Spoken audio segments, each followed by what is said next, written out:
Hi everyone, आज की इस वीडियो में हम लोग 11th क्लास का पहला चैप्टर डिस्कस करेंगे जिसका नाम है यूनिट्स एंड मेजरमेंट्स। इस यूनिट में बच्चों हम लोग फिजिकल क्वांटिटीज के बारे में पढ़ने वाले हैं और डायमेंशनल एनालिसिस स्टडी करेंगे। क्या होता है डायमेंशंस, कैसे उसको कैलकुलेट किया जाता है और उसकी क्या क्या एप्लीकेशंस है। और इसके बाद हम साइंटिफिक एरर्स क्या होते हैं और उसको कैसे कैलकुलेट किया जाता है वो स्टडी करने वाले हैं इस चैप्टर में। तो इस चैप्टर के 2 से 3 वीडियोस बनाए जाएंगे। तो चलिए स्टार्ट करते हैं। हमारी जो पहली डेफिनेशन है इस चैप्टर की, उसका नाम है फिजिकल क्वांटिटी। तो सबसे पहले बच्चों हमें समझना पड़ेगा कि फिजिकल क्वांटिटी होती क्या है। देखिए, जब आप इस चीज को समझ लेंगे तो उसके बाद ही हमारी 12th क्लास की या 11th क्लास की जो फिजिक्स है वो स्टार्ट होगी। तो चलिए सबसे पहले समझते हैं कि फिजिकल क्वांटिटीज क्या होती है। तो बच्चों, आपने बहुत बार देखा होगा कि जैसे हमारे पास कुछ ऑब्जेक्ट्स होते हैं, let us suppose it an object, तो ऑब्जेक्ट की कुछ क्वालिटीज होती हैं। फ्यू ऑब्जेक्ट्स हैव और all objects have few qualities. Like quality किस किस तरह की उसकी होती है, जैसे मास is the quality of that object, length is the quality of that object, weight is the quality of that object। Otherwise आप ऐसे भी सोच सकते हैं कि अगर हम मार्केट में कोई बकेट लेने जाते हैं और वो बकेट आपको दिखाते हैं और कहते हैं कि ये 20 लीटर का बकेट है, ये 25 लीटर का बकेट है, और आप उन दोनों में से एक सिलेक्ट करोगे, क्या चीज देखकर सिलेक्ट करोगे कि उसका वॉल्यूम कितना है। तो वॉल्यूम उसकी एक खासियत है। तो वॉल्यूम क्या हुआ, वॉल्यूम उसकी क्वालिटी हुई। तो वॉल्यूम इज द क्वालिटी। इसी तरह से कोई चीजें लंबी होती हैं, कोई छोटी होती हैं, and they are characterized by the length. तो लेंथ से हम उसको कैरेक्टराइज कर सकते हैं कि कौन सी चीज बड़ी है, कौन सी छोटी है। उसी तरह से वेट से बता सकते हैं किसका वेट ज्यादा है, किसका कम है। तो ये सारी चीजें उन मटेरियल्स की क्वालिटीज कहलाती हैं। इसी तरह से और भी बहुत सारी क्वालिटीज होंगी, जैसे speed. Speed is an quality of an object. उसी तरह से density is the quality. Okay, और बताइए, area, yes area is the quality. और कुछ क्या कहेंगे आप लोग, सोचिए जरा इसके बारे में। तो मैं बताता हूं आप लोगों को, pressure is the quality, and so on, you can write a book on it. तो ये सारी क्वालिटीज होती हैं मटेरियल्स की। अब बच्चों, वो क्वालिटीज जिनको हम मेजर कर पाए उन्हें हम फिजिकल क्वांटिटीज कहते हैं। तो हम कहेंगे those qualities of a material और of an object which can be measured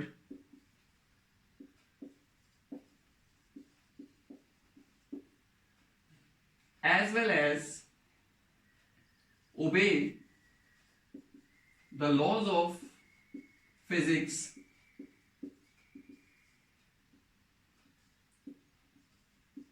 are called physical quantities। तो हम फिजिकल क्वांटिटीज किनको कहेंगे, फिजिकल क्वांटिटीज हम उन क्वालिटीज को कहेंगे मटेरियल्स की जिनको हम नाप सकते हैं। अब मैं आपको एक एग्जांपल देता हूं। तो क्या कोई ऐसी क्वालिटी है जिसको हम नाप नहीं सकते? बिल्कुल है। मान लीजिए जैसे आप बहुत हंसते हैं, तो क्या मुझे बताइए, अपने हंसने को नाप सकते हैं? नहीं नाप सकते। हंसना आपकी क्वालिटी है, लेकिन आप उसको मेजर नहीं कर सकते। तो that's why laughing is not a physical quantity. इसी तरह से मेरी और मेरे फ्रेंड की दोस्ती बहुत गहरी है। तो हमारी दोस्ती एक हमारी क्वालिटी है, बट कितनी गहरी है, कितनी स्ट्रॉन्ग रिलेशनशिप है हमारा, कितने स्ट्रॉन्ग फ्रेंड्स हैं, we can not measure it. हम जस्ट कह सकते हैं बहुत गहरे दोस्त हैं, पर ये नहीं बता सकते कि कितनी स्ट्रेंथ है हमारी फ्रेंडशिप की। तो that's why this is also not a physical quantity. तो फिजिकल क्वांटिटी क्या होगी, वो क्वालिटीज जिनको हम मेजर कर सकते हैं। तो चलिए अब फिजिकल क्वांटिटी की कैटेगरीज बनाते हैं। तो फिजिकल क्वांटिटीज को दो कैटेगरीज में डिवाइड किया जा सकता है। नंबर 1 कैटेगरी है इसकी, that is fundamental physical quantities.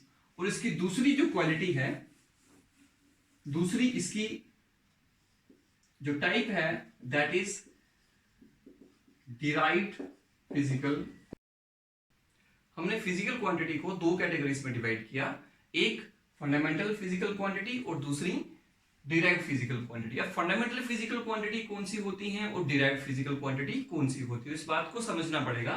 तो चलिए आइए देखते हैं। फंडामेंटल फिजिकल क्वांटिटीज में शुरुआत में हमें यह लगा कि मास, लेंथ एंड टाइम, ये तीन फंडामेंटल क्वांटिटीज होती हैं। फंडामेंटल कहने का मतलब ये हुआ कि इनको हम कहीं से डिराइव नहीं कर सकते, ये खुद में ही फंडामेंटल है, बेसिक है, इनको हम कहीं से बना नहीं सकते। तो इसलिए हमें यह लगा कि मास को कहीं से डिराइव नहीं किया जा सकता, लेंथ को कहीं से डिराइव नहीं किया जा सकता और टाइम को कहीं से डिराइव नहीं किया जा सकता। इसलिए ये तीनों की तीनों फंडामेंटल फिजिकल क्वांटिटी होंगी, बेसिक होंगी।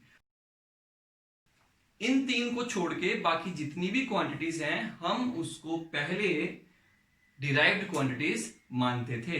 अब डिराइव्ड इनको क्यों कहते हैं मैं आपको थोड़ी देर में बताता हूं। तो चलिए देखते हैं, मैं एग्जांपल देता हूं डिराइव्ड फिजिकल क्वांटिटी की, जैसे area. Area is a derived quantity. Why derived quantity? Because अगर आप एरिया का फॉर्मूला देखें तो लेंथ मल्टीप्लाई लेंथ, क्योंकि ब्रेड्थ भी तो लेंथ ही होती है, तो लेंथ को दो बार मल्टीप्लाई किया तो हमारे पास एरिया बना। अब बताओ लेंथ क्या है? Fundamental quantity. इसी लेंथ को दो बार मल्टीप्लाई करें, इसी लेंथ से मल्टीप्लाई करके उसको दो बार एरिया बनता है। तो एरिया कहां से डिराइव हुआ? एरिया लेंथ से डिराइव हुआ। That's why area is a derived quantity. उसी तरह से अगर हम देखें वॉल्यूम, तो वॉल्यूम भी होगा डिराइव्ड क्वांटिटी। व्हाई? क्योंकि यहां पे लेंथ को तीन बार मल्टीप्लाई करना पड़ेगा। इसी तरह से अगर हम बात करें वेलोसिटी की, velocity is also derived quantity. How? Because you know distance upon time, length upon time is velocity. तो ये कहां से डिराइव हुआ? लेंथ और टाइम दोनों फंडामेंटल है, इन तीनों से डिराइव हुआ। तो इसलिए इसको भी, वेलोसिटी को भी हम क्या कहेंगे? Derived quantity. इसी तरह से अगर हम बात करें एक्सेलरेशन का, एक्सेलरेशन होती है length upon time square, metre पर सेकंड स्क्वायर। ये भी यहीं से डिराइव हुआ फंडामेंटल से, इसलिए ये भी डिराइव्ड क्वांटिटी हुई। फोर्स की बात करें, फोर्स का फॉर्मूला होता है mass into acceleration, and you know mass acceleration का फॉर्मूला क्या होगा? Length upon time square. तो अगेन देखिए फोर्स किससे बना? मास से, लेंथ से और टाइम से। तो देखिए मास, लेंथ, टाइम।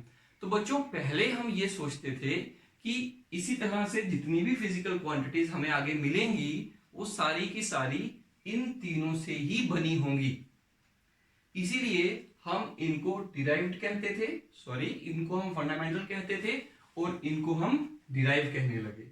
इसके अलावा इसमें और भी आ सकती हैं। आप डेंसिटी को इन तीनों से बना सकते हैं, आप प्रेशर को इन तीनों से बना सकते हैं, आप और बहुत सारी क्वांटिटीज हैं उनको इन तीनों से बना सकते हैं। तो इसलिए इनको हमने क्या कहा? फंडामेंटल फिजिकल क्वांटिटीज, और इनको हमने कहा डिराइव्ड फिजिकल क्वांटिटीज। तो इस तरह से हमने पहले क्लासिफाई किया। मैं अभी आपको ये काफी पुरानी बात बता रहा हूं, इसके बाद और मॉडिफिकेशन हुई थी, हम उस पर भी आने वाले हैं, उसके लिए आपको पूरा वीडियो देखना पड़ेगा। तो चलिए अब सबसे बड़ी बात थी कि इन क्वांटिटीज को मेजर कैसे करें, मेजर करने का तरीका क्या बनाए। तो देखिए हमें किसी भी चीज को अगर मेजर करना है, जैसे लंबाई को मेजर करना है, तो we require some kind of reference. मान लीजिए जो मेरे पीछे बोर्ड है, उस बोर्ड को ही उसकी हाइट को अगर मेजर करना हो तो मैं किस तरह से मेजर करूंगा? अगर मेरे पास किसी भी तरह का इंची टेप या किसी भी तरह का मेजरिंग डिवाइस नहीं हो। अगर हम पुराने जमाने की बात करें, जिस समय ये कुछ भी नहीं होता था, ना ही मीटर्स होते थे, ना ही सेंटीमीटर स्केल होते थे, तब लोग किस तरह से नापते होंगे? तो हम अलग अलग तरीके ढूंढते थे। जैसे अगर मैं कहूं कि मेरा हाथ, दिस लेंथ, ये भी कुछ लेंथ होगी, आई डोंट नो कितनी है, बट इसको अगर हम लेंथ को 1 माने कि यहां से लेकर यहां तक की लेंथ जो है 1 है, तो हम कह सकते हैं कि मेरे इस बोर्ड की लेंथ 1 2 3 4 5 एंड समथिंग। तो लेट अस सपोज 5। तो मैं कहूंगा कि इस बोर्ड की जो लंबाई है वो 5 गुना मेरे हाथ की लंबाई से ज्यादा है। तो कह सकते हैं मेरी हाथ की लंबाई अगर 1 है, अगर मैं इसको 1 मानूं, इतनी लेंथ को 1 मानूं, तो इसकी लेंथ कितनी होगी? तो कहेंगे 5। तो हम कहेंगे 5 hands. 5 times the length of my hand is the length of this board. तो आई मेड दिस लेंथ 1, मैंने इसको क्या कहा, 1 कहा। दिस इज कॉल्ड यूनिट, इसे हम यूनिट कहते हैं। अगर आप जानते हैं तो यूनिट का मतलब भी 1 होता है। तो कितनी लंबाई को हम 1 कहेंगे, वो लंबाई हमारा यूनिट बन जाती है।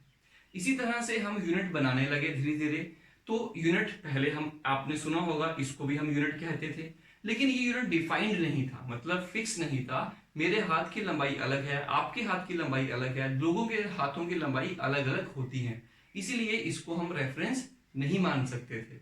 हमें कुछ ऐसा यूनिट चाहिए था जिसको हम रेफरेंस मान सकें, जो बदले ना, सब लोगों के लिए सेम रहे।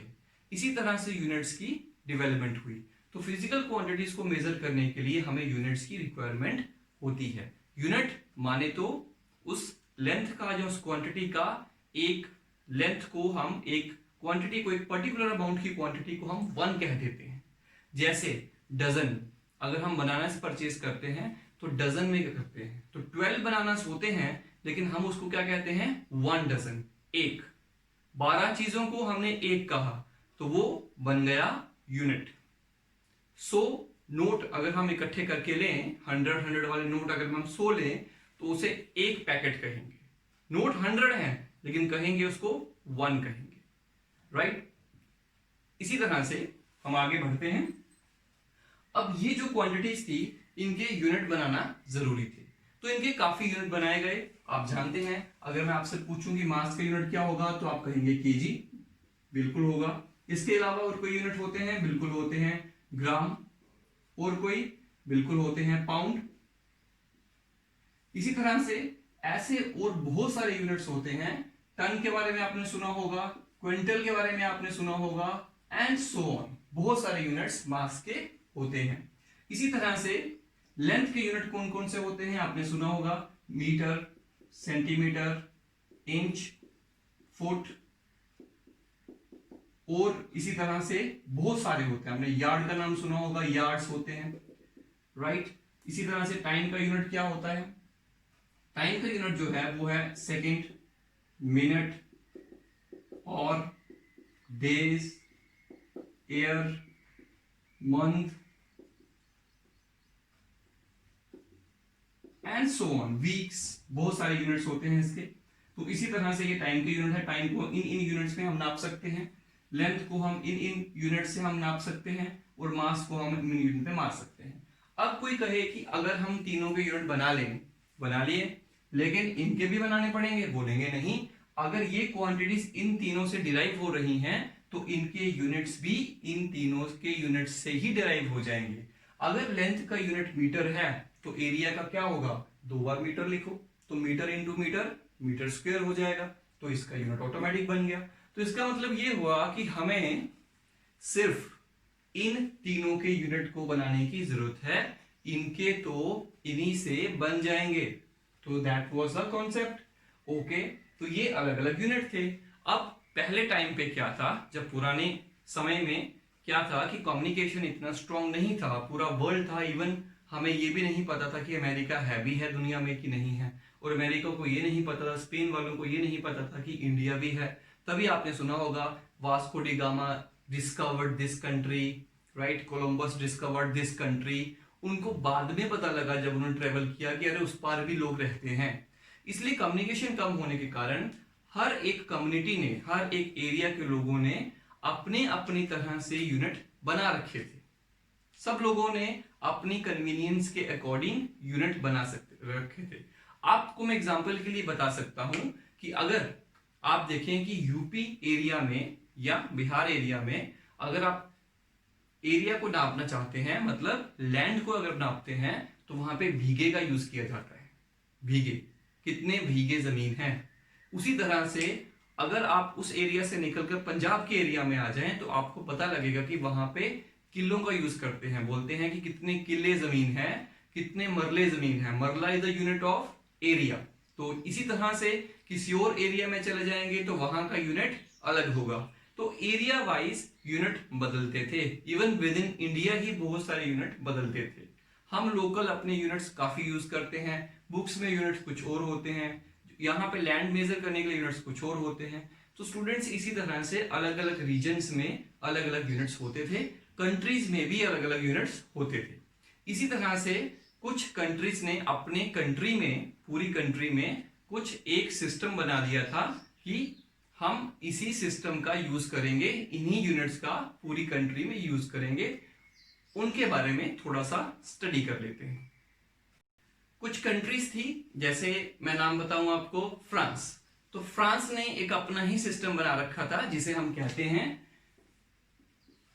CGS, system of units.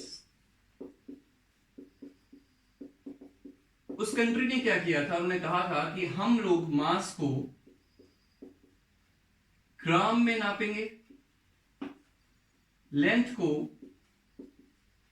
Centimetre में नापेंगे और टाइम को सेकंड में नापेंगे। ये उनका अपना सिस्टम था और उनकी पूरी कंट्री में यही यूनिट्स का यूज होता था। इवन गवर्नमेंट और साइंटिस्ट लोग जो होते थे वो इन्हीं यूनिट्स का यूज करते थे। अब फंडामेंटल 3 थे। अब इसी तरह से जो डिराइव्ड क्वांटिटीज थी उनके तो इन्हीं से बना सकते हैं। तो वहां पे एरिया की यूनिट क्या होगा, तो कहेंगे सेंटीमीटर स्क्वायर होगा।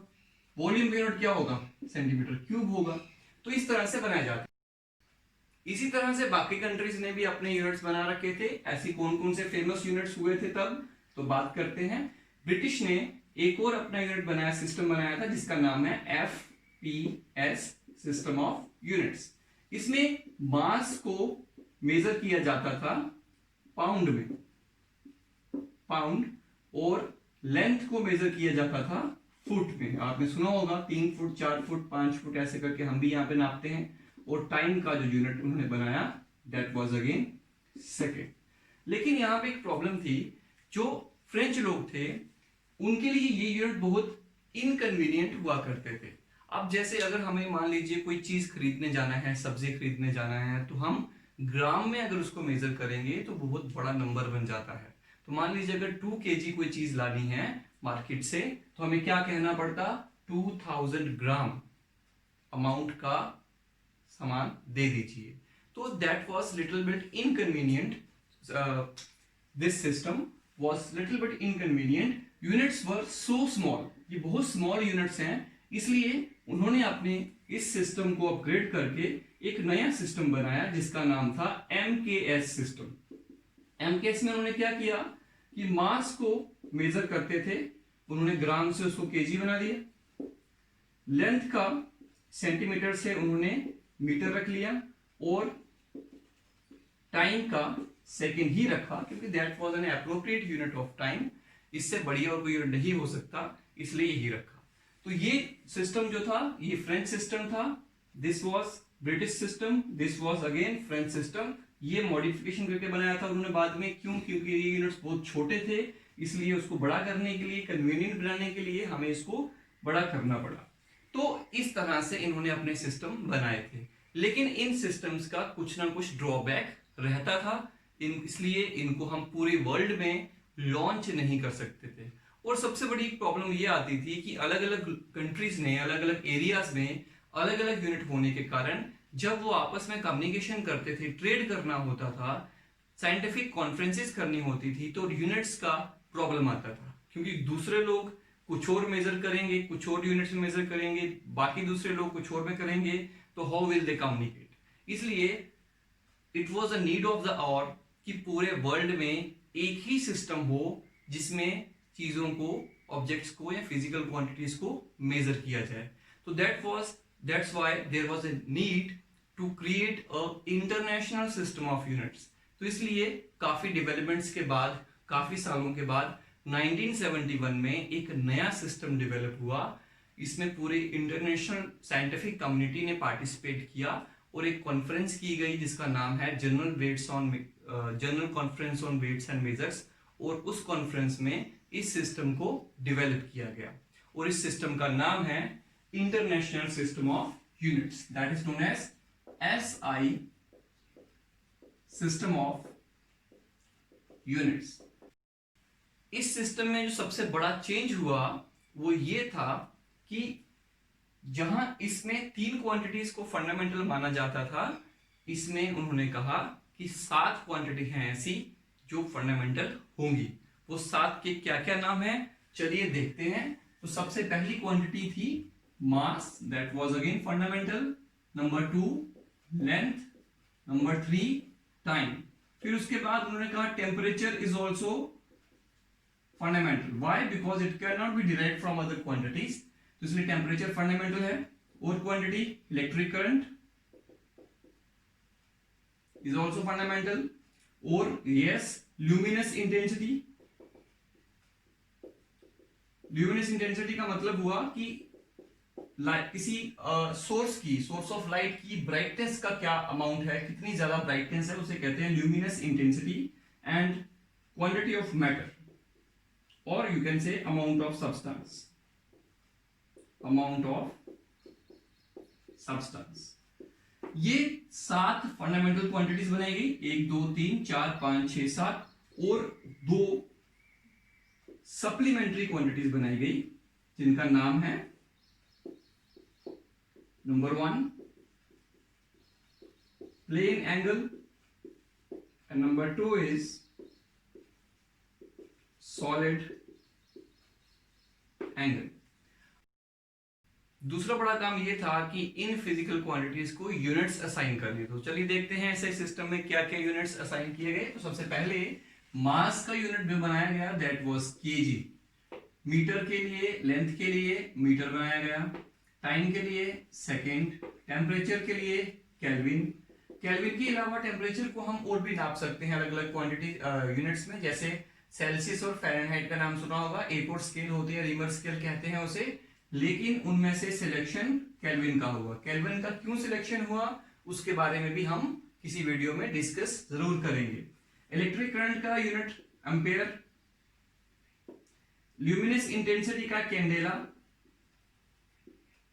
इसका symbol CD. Amount of substance का मोल।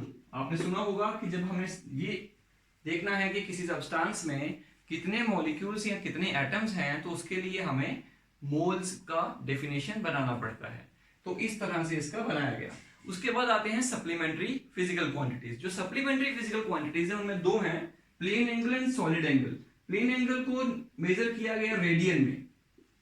यू नो पहले हम डिग्रीज में मेजर करते थे, लेकिन अब से हम रेडियन में करेंगे। जो स्टूडेंट्स मैथमेटिक्स पढ़ते हैं 11th में, उनको भी रेडियंस में ही एंगल्स को मेजर करना पड़ेगा, डिग्रीज में नहीं करना है।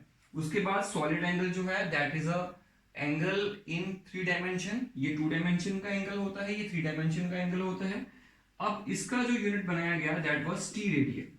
तो हम इन दोनों की ये डेफिनेशंस नेक्स्ट वीडियो में डिस्कस करने वाले हैं। तो these were fundamental units and these are all SI units of these quantities.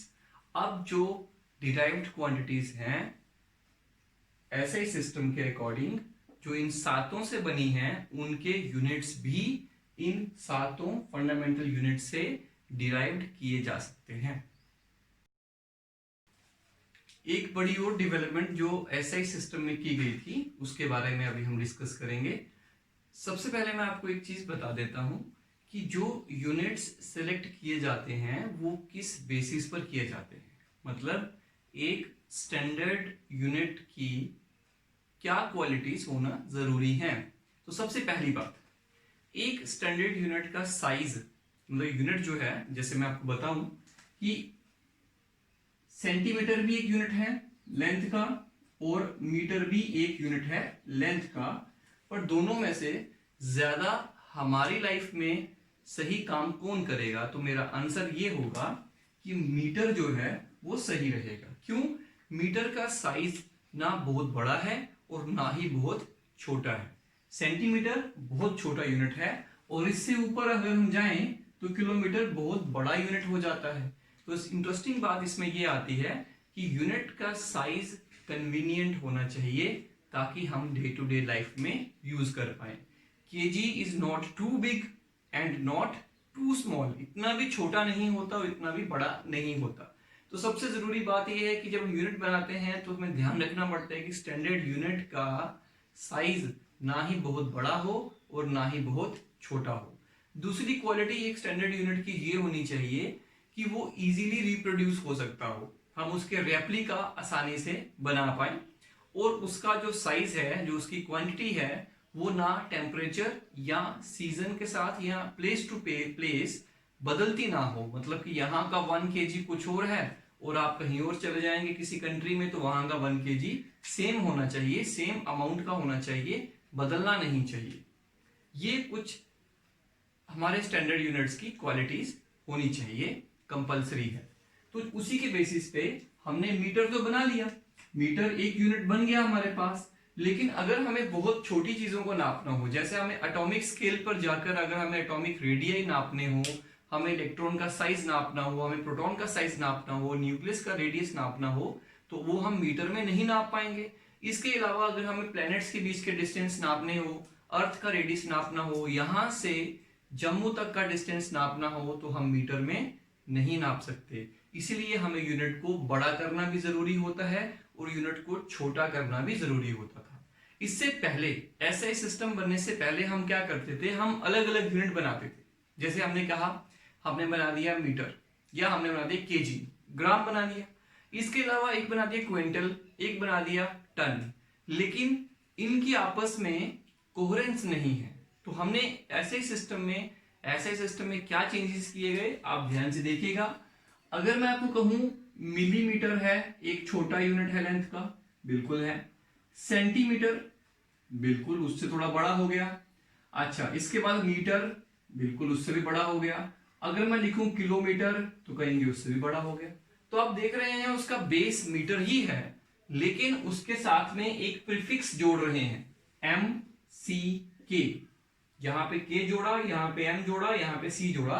तो प्रीफिक्स के जोड़ने से उस यूनिट की साइज जो है वो चेंज हो जाती है। इन प्रीफिक्सेस के बारे में हम आज स्टडी करेंगे। तो देखिए ये प्रीफिक्सेस कैसे बनाए गए, इसको हम पहले पढ़ लेते हैं। तो सबसे पहले अगर हमारे पास यहां लिखा हो 10 पावर -1, इसका मतलब होता है, इसको हम कहते हैं डेसी। आपने नाम सुना होगा। 10 पावर अगर -2 हो तो हम इसे कहते हैं सेंटी, सी, इसको सी लिखते हैं। और अगर 10 पावर -3 हो तो उसे हम कहते हैं मिली।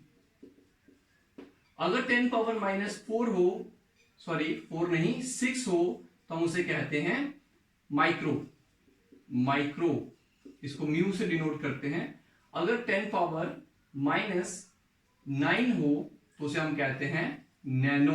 आपने नैनो का नाम सुना होगा, एन लिखते हैं। इसी तरीके से अगर 10 पावर -12 हो तो इसके आगे हम नाम रखते हैं, इसका नाम हम रखेंगे पीको। और 10 पावर -15 हो तो इसका नाम रखते हैं फेमटो। और इसी तरह से अगर 10 पावर -18 हो तो हम उसे कहते हैं एटो, ATTO। इसी तरह से अगर 10 पावर 0 होगा तो हम कहेंगे उसे बेस यूनिट। जैसे यहां पे मैंने लिखा, यहां पे कुछ भी नहीं होगा, इसका वैल्यू 1 रहेगा। जो बेसिक एक्चुअली यूनिट है, जो खुद बेस है, ये यहां से बनाए गए हैं। उसी तरह से अगर 10 पावर 1 हो तो उसे कहेंगे डेका। 10 पावर 2 हो उसे कहेंगे हेक्टो। हेक्टो में आपने हेक्टर्स में सुना होगा। 10 पावर 3 हो तो उसे हम कहेंगे किलो। 10 पावर 6 हो तो उसे हम कहेंगे मेगा, MEGA। 10 पावर 9 हो तो उसे हम कहेंगे गीगा, GIGA। आपने बहुत बार सुना होगा। जीबी सुना होगा आपने, MB सुना होगा आपने, PB आपने सुना होगा। आप मेमोरीज को हम इन यूनिट्स में डिनोट करते हैं, gigabytes, megabytes and terabytes. 10 power 12 हो अगर तो उसे हम कहते हैं पीटा, टेरा।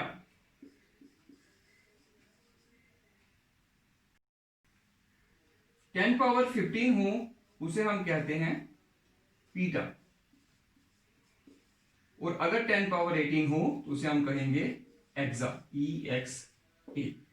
तो इसको डिनोट करते हैं कैपिटल E से, इसको कैपिटल P से, इसको कैपिटल T से, इसको कैपिटल G से, इसको कैपिटल M से, और इनको स्मॉल लेटर से डिनोट करते हैं। तो दीज आर द प्रीफिक्सेस जो हम यूज करते हैं ऐसे सिस्टम में। किसी भी यूनिट को के साइज को अगर हमें छोटा करना है या उसको हमें अगर बड़ा करना है, तो इसी को यूज करने के तरीके मैं आपको समझाता हूं, चलिए देखते हैं थोड़ा सा। मान लीजिए अगर आपके पास दिया है 10 माइक्रोमीटर और मुझे उसको बताना है कि वो कितने किलोमीटर होता है। 10 micrometre is how many kilometre. तो how will you convert it, इसको हम कन्वर्ट कैसे करेंगे, तो इसको देखते हैं जरा। तो मैं यहां से स्टार्ट करता हूं सॉल्यूशन। 10 माइक्रोमीटर इक्वल टू, मैं पहले 10 का 10 लिखता हूं यहां पे, देखिए 10 का 10 लिखा। माइक्रो का मतलब क्या होता है, माइक्रो का मतलब होगा 10 पावर माइनस 6। तो मैंने क्या किया, माइक्रो की जगह पर 10 पावर माइनस 6 लिखा और मीटर की जगह पर मीटर लिखा। इसके बाद bases are same, you know powers are added, तो 10 power 1 minus 6 that is minus 5 metre. But I have to make kilometre, तो हम क्या करते हैं, यहां पर किलो से डिवाइड भी करेंगे और किलो से मल्टीप्लाई भी करेंगे। इससे क्या हुआ, किलोमीटर बन गया। अब किलो का वैल्यू क्या होता है, तो किलो का वैल्यू होता है 10 पावर 3। तो 10 power minus 5 upon 10 power 3 kilometre, that is equal to, bases are same powers are subtracted, तो ये आएगा 10 power minus 5 minus 3 kilometre, that is 10 power minus 8 kilometre. What is this, 10 micrometer. This is how we can convert these units. इसी तरह से मैं आपको कुछ और यूनिट्स देता हूं जो आप खुद ट्राई करेंगे। तो मैं आपको होमवर्क के लिए दे देता हूं। Number 1 centimetre is how many kilometre, convert it. Number 2 100 centimetre is how many metre, derive it like this. इसको सीधा मत लिख दीजिएगा कि 100 सेंटीमीटर 1 मीटर होता है, ऐसा डायरेक्ट मत लिखिए, उसको डिराइव करके लिखिए, कैलकुलेट करके लिखिए। इसी तरह से 100 kilometre equal to how many centimetre. इसी तरह से मुझे ये भी बता सकते हैं आप लोग कि 1 और 100 kg इज हाउ मैनी ग्राम। तो बच्चों ये अगर आप इनको चेंज कर पाए, कन्वर्ट कर पाए, तो मतलब आपको ये चीजें, इन प्रीफिक्सेस को यूज करना आ गया।